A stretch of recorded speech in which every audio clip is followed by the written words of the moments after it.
arrived at the Capitol about 15 minutes past the noon deadline to complete last-minute tabulations on their election results. The four-man subcommittee and Chairman Jimmy Knight wasted no time in finalizing the returns. They didn't have to do any recalculating except for double-checking the results from Wilcox County in the governor's race. Party members say those final results didn't come in until this morning. While finalizing the returns, Committee Chairman Knight had to break a tie in a District 65 seat on the State Democratic Executive Committee. With Knight's vote, Mary Kate Stovall won the seat over William Tommy Pugh. Both candidates received 2,123 votes. The final results show 1,295 voters went to the polls last Tuesday. 68 Democratic candidates for state and legislative offices will be in the September 28th runoff, and 91 candidates have cleared the primary hurdle to the November general election without a runoff. Then Chairman Knight took the returns to the Secretary of State's office, where the official Republican returns had been filed earlier today. Those results show a poor voter turnout in several races. Some party leaders say they'll be anxiously watching the final results in November to see if any Republican voters crossed over. Now, the Secretary of State's office has 6 days to certify the results to the probate judges' offices across the state. Kim Davis, WSFA TV News at the Capitol.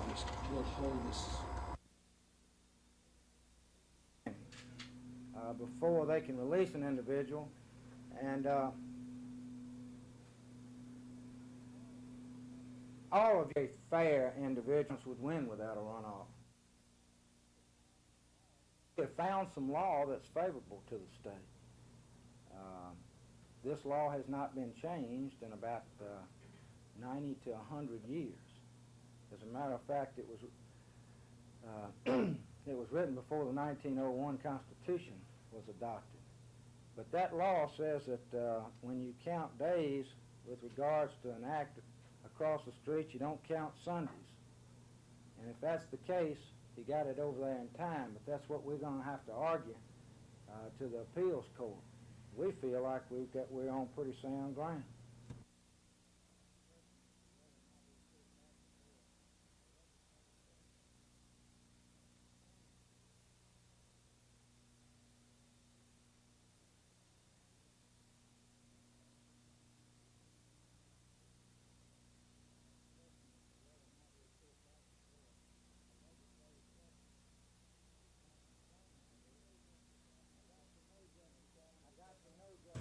I got to know Justice Adams at that time.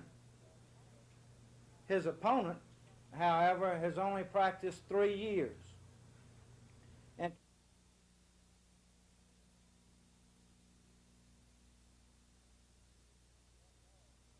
but that law says that when you count days with regards to an act across the street, you don't count Sundays. And if that's the case, he got it over there in time, but that's what we're going to have to argue to the appeals court. We feel like we're on pretty sound ground. The question as to whether or not we'll put it back before a legislative session kind of concerns me because you've got, as I read in somewhere, that 21 people in the legislature were not elected, re-elected. And they may not be as concerned then as they were beforehand. I would hope they would, but then possibly might not be. And that I would rather see that law be upheld in our appellate courts than have to go through another legislative session. And certainly, I'm very concerned to think that we would have a special legislative session. I would think that that's probably $500,000 right down the drain.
19 positions. Yes. Each of you know that we're honest, upright people, and if there's anything untoward that happens within the, I appreciate the job. Y'all was attorney at Yes. you gotta go in and cash, I guess. Yeah, that's right. So we gotta take it up to capital.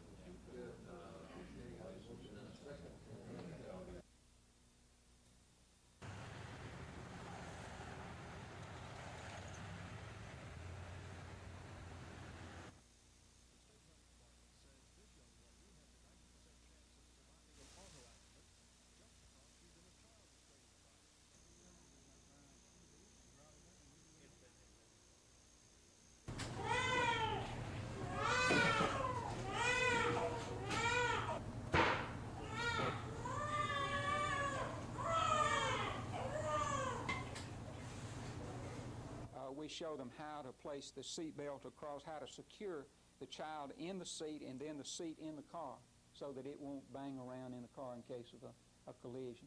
And so we spend a good bit of time. We have a film that we show, as well as when they rent this, we give personal instructions on how to use.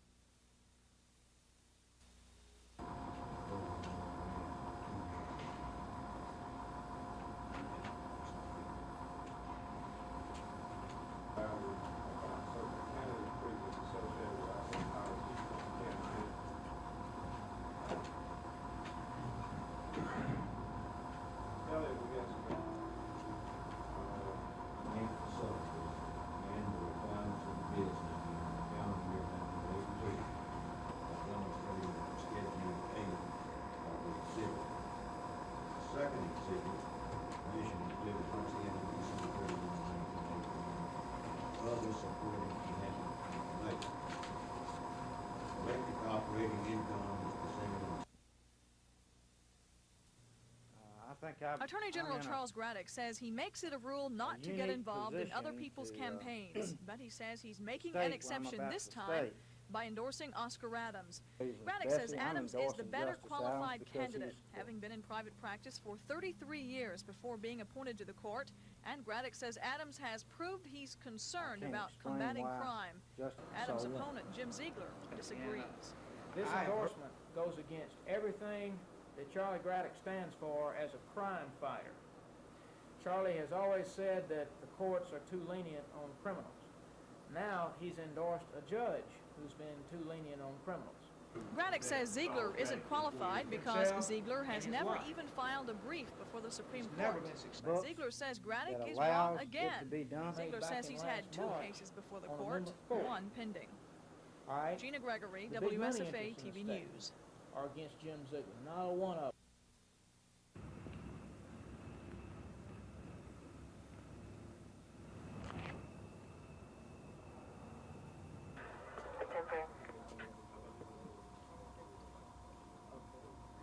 We're looking for a black male, dark complexion, short hair, approximately 6 feet, with slim build, wearing a gray shirt with the initial V on the pockets. The subject left the scene riding a green 10-speed bicycle.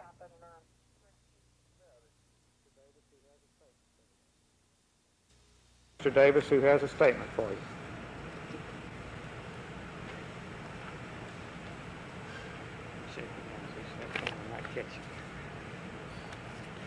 Thank you, Albert. I'd rather be here under different circumstances, but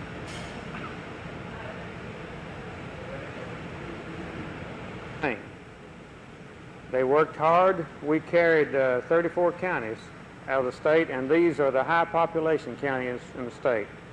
I haven't calculated what it means, but it's well over 50%. These counties represent probably 60 or 70% of the vote in the state of Alabama. We feel very... Before I give you my lengthy speech, which I've been working on for weeks, I want you to, so that by mid-December, Jim Wilson Associates will move in. The plans for Union Station are as follows. Mr. Wilson also announced that after the first of the year, TK Trips Restaurant will be moving into the building. President of TK Trips Incorporated, Thomas Mencher, says the restaurant and lounge will open next January. He says they're very excited about opening their first TK Trips in Alabama in a building with so much character and inherent beauty. The restaurant will have approximately 45 items on the menu, from that 4 all of you kinds can of be proud burgers of to cordon bleu. and become a part of the Also community in plans a Montgomery. daily lunch buffet. We feel like that we've got a concept that has been well received in the markets that we're in, and we're basically going to build off of that concept, which is superb food, excellent service, and reasonable prices. We also feel that the station itself lends itself to a decor and an atmosphere that really couldn't be reproduced today. Jim Wilson told the luncheon crowd today about the renovation progress at the Union Station, and after lunch took the gathering on a guided tour as work was being done on the structure. Mr. Wilson says everything's being done to restore the building to its original beauty, but at the same time will add many conveniences, such as a glass bubble elevator on the outside of the building. The crowd at today's gathering seemed to agree they can hardly wait for Union Station to once again be the beautiful structure it once was. And as some said, if that beauty can be accomplished, Jim Wilson Jr. is the man who can accomplish it. Mac Carmack, WSFA TV News.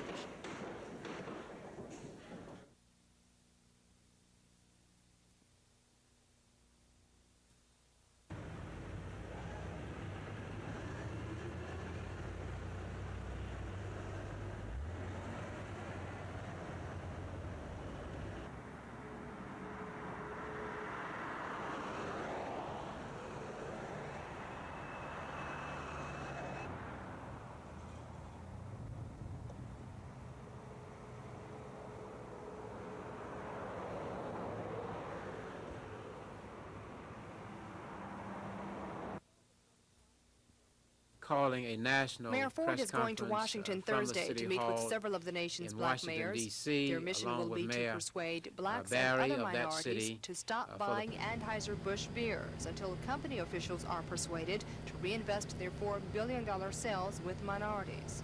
As much beer as our people drink, it makes no sense for our people to continue to support the world's largest producer of beer, and that production, that company is boycotting against our people. They started it. They are boycotting against us. They're not using black contractors, black banks, black insurance companies, the media, lawyers, accountants, right down the line. Mayor Ford says blacks spend about $660 million annually on Anheuser-Busch products. He says the black market represents the margin of profit not only for breweries, but also for beverage companies and food chains. Mayor Ford says Anheuser-Busch is only the beginning. He says the auto industry is also on the black leaders' boycott list. Mayor Ford adds black city leaders won't be satisfied until company officials come to the bargaining table to discuss doing business with minorities. So far, he says officials have refused to do so. Anheuser-Busch officials couldn't be reached today for comment. Kim Davis, WSFA TV News in Tuskegee.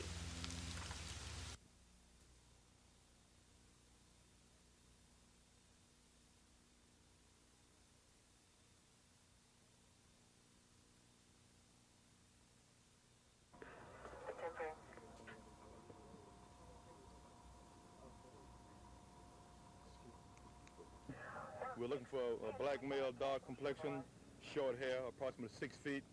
He's slim built, wearing a gray shirt with the initial V on the pockets. The subject left the scene riding a green 10-speed bicycle.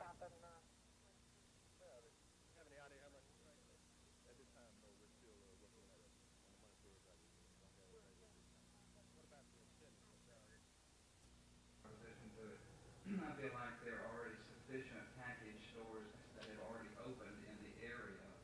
You will also have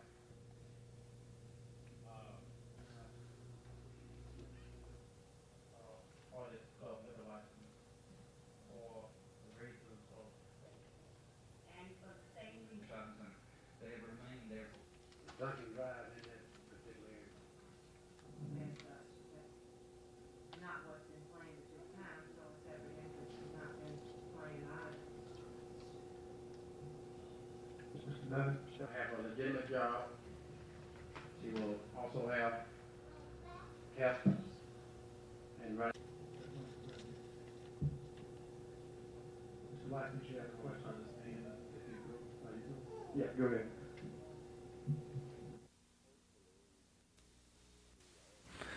hopefully we can, through all parties, come up with regulations that will restrict those organizations playing bingo to bona fide charities and restrict the proceeds of bingo. For instance, have a regulation saying that at least 90% of the gross proceeds of a bingo game or a bingo operation shall go to a bona fide charity. Of course, that flies right in the face of the constitutional amendment, which the Constitution now guarantees nonprofit organizations can gamble in the form of bingo for any lawful purpose. So we don't know the extent of the regulatory power. It's indeed puzzling. It's puzzling to all the attorneys that I've talked with. Direct conflicts between the constitutional amendment and the implementing legislation.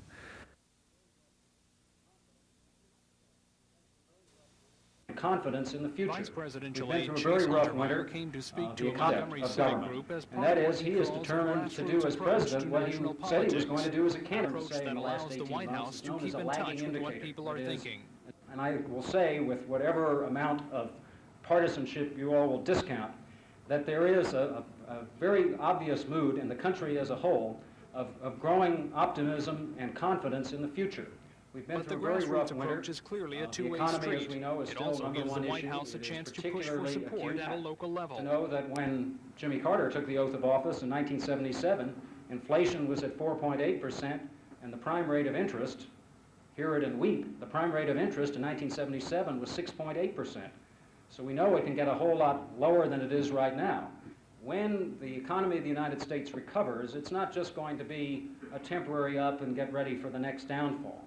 The whole idea of President Reagan's economic program is to wring out of our economic system all those built-in detriments that were bringing it down in the first place, such as Untermeyer says the inflation. gubernatorial race The in whole idea Alabama of is the considered job, one of the key wage races price in the nation this spiral. election year, That's and one of very statistics few that that Vice will President bring. Bush Every will so take a often, in hand fact, in. more than often, The Vice there President will will be visit the state a soon negative to lend report his on the support evening. to the campaign of Republican candidate Emory Farmer. Tom Foreman, WSFA TV News. They've always played good in the games against Alabama and Auburn and Mississippi State, the big games on this schedule, and we're certainly one of them. Offensively, of course, you know they got probably the best college quarterback in America. And when I say the best college quarterback, I don't know if he's the best pro prospect or not, but when you take in consideration the running and the throwing, I don't think there's anybody in America can come close to him. He's the kind of guy that can break containment with no blocking, and they do a good job of blocking. Well, Auburn has such a physical football team. Defensively, they dominate people. Wake Forest ran the ball 32 times last Saturday for a total of 16 yards, and that's a half yard a try. So they're an excellent defensive team, ranked right up there with Alabama and Georgia. I think they're probably the top three in the SEC, and Auburn may be better than both of them.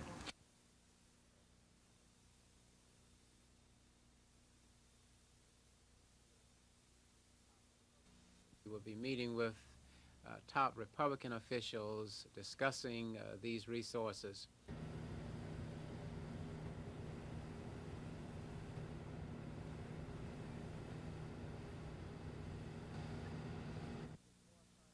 Anheuser-Busch is boycotting Black America and minority America.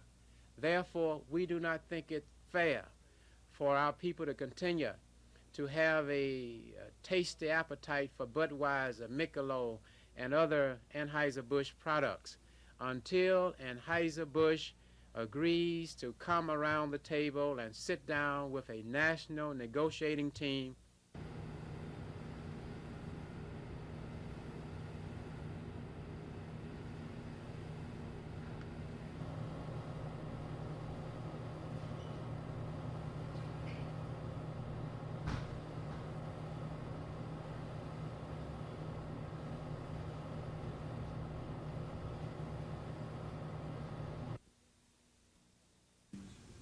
Montgomery County District Attorney Jimmy Evans opened the meeting, which included representatives of the Sheriff's Department, the Montgomery City Police, and the leaders of numerous local organizations that want to conduct charity bingo. He started off thanking the civic groups for helping shut down the bingo operations that have operated for profit in the city in the past. But then he went on to say, as he said earlier today, that there were problems with the new bingo law. The Constitution of Alabama now says that nonprofit corporations may play bingo for any lawful purpose. I would assume that that means that the Moonies could form a nonprofit corporation and play bingo and give the money to Reverend Moon. Implementing legislation seems to restrict it to charitable veterans organization, but it does not. Mr. Evans and others say regulations enacted by city and county governments may be the only way to be sure the intent of the constitutional amendment is fulfilled. That intent, they say, is to allow bingo to be played for charity only, and not to allow people to establish bingo operations for profit. Tom Foreman, WSFA TV News. Confidence in the future. We've been through a very rough winter, the concept of government. And that is, he is determined to do as president what he said he was going to do as a candidate. To say in the last 18 months is known as a lagging indicator. That is, and I will say with whatever amount of partisanship you all will discount, that there is a very number one issue. It is particularly acute, third world, than the point of view that the United States had stood for over the years. Ronald Reagan is not a warmonger. He is not Mr. Macho. He's not out trying to pick a fight with anybody. But he believes so strongly that America should act like America.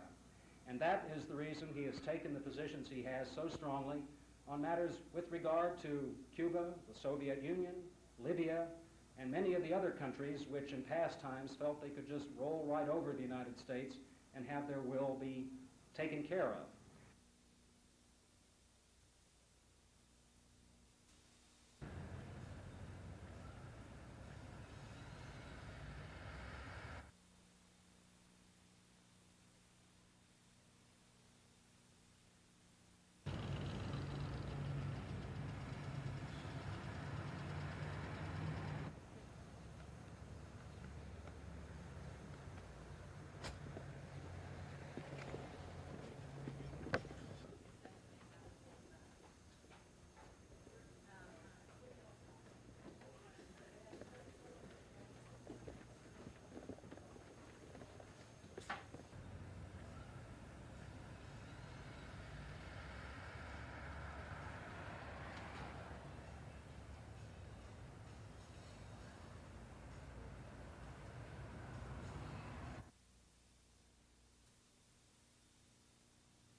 For these students, classes begin at 7 in the morning and the closing school bell rings at 3. This quarter, enrollment is up at the 5 prison facilities in Elmore County. About 700 students are furthering their education while serving time. Prison officials say it's what goes on during the regular school day that makes the difference to the students. They're anxious to get in because they see this as an opportunity to make something for themselves, and if they've come through our programs, then when they're released, they can provide for themselves and their family and really be a contributing member of society. That's our goal.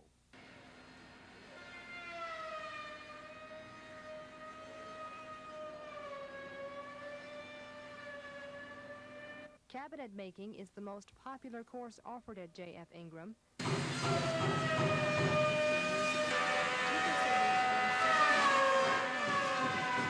However, for some, just learning to read is a first. Statistics show the average Alabama prison inmate is on a 5th grade educational level. But But the teachers work closely with the students who voluntarily take the classes. They are awarded a diploma at graduation, and in most cases, they get a job when they get out. For the inmates, that's something to look forward to after spending any number of years of their lives behind bars. Kim Davis, WSFA TV News at J.F. Ingram State Technical Institute.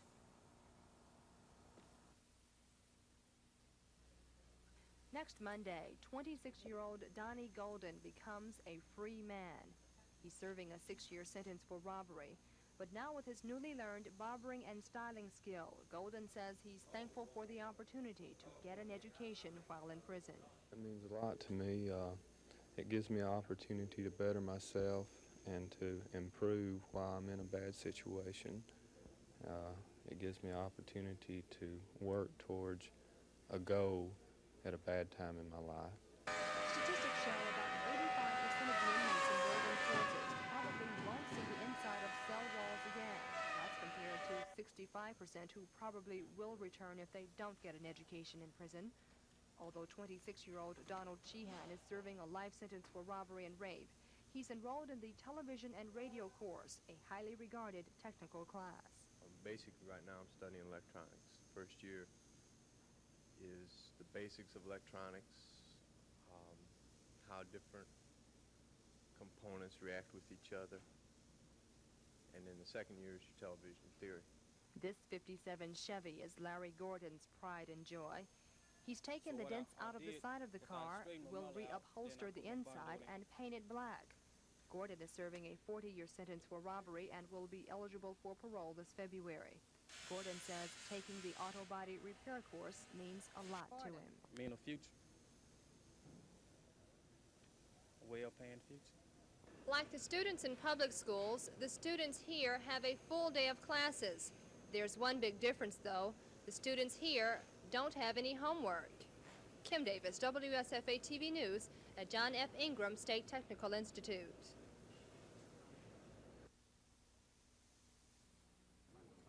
Governor James hand-carried the petitions to the court first thing in the morning.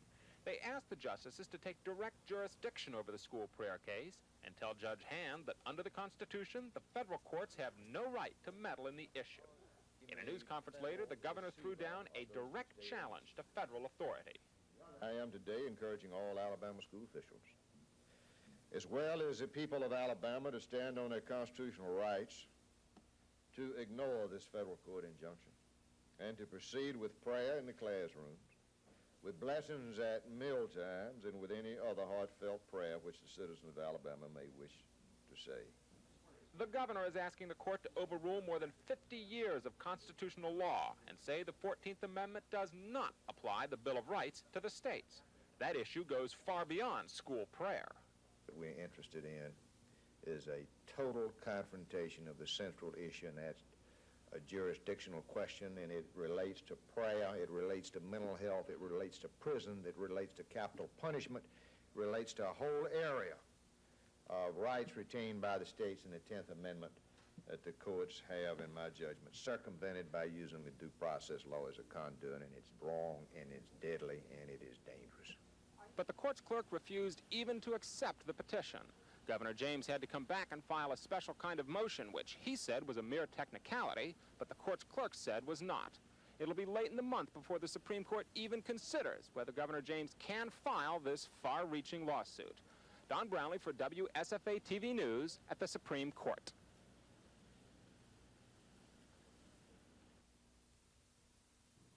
Several weeks ago, these barrels labeled paint sludge were found in a residential section of Goodwater in Coosa County. State Health Department personnel sampled the contents and sent the material to a laboratory in Montgomery. According to the lab report, the barrels contain more than 50 compounds, and at least 10 of them are extremely flammable industrial solvent components. They include methane, butanol, methylcyclopentane, cyclohexane, dimethylbutane, hexanol, ethylpentane, and benzene. Goodwater resident Ray Kelly says he was told the barrels contained paint when he received them from a Weogufka oil processing firm last year. The head of the State Health Department's Division of Solid Waste, Buddy Cox, says they're investigating to determine who's responsible for generating the waste. At this point, it appears that the Resource Conservation and Recovery Act, which is a federal statute, and the State Hazardous Waste Management Act have both been violated, in that the material is a hazardous waste and should have been properly handled from the time it was generated till its ultimate disposal. And by the material being placed in good water, it has not been handled in accordance with the appropriate regulations. What sort of penalties are involved in violating these acts? This particular law has both civil and criminal statutes, so the individuals that are responsible could face up to 10 years in jail and $25,000 a day fine for each day that the violation continues.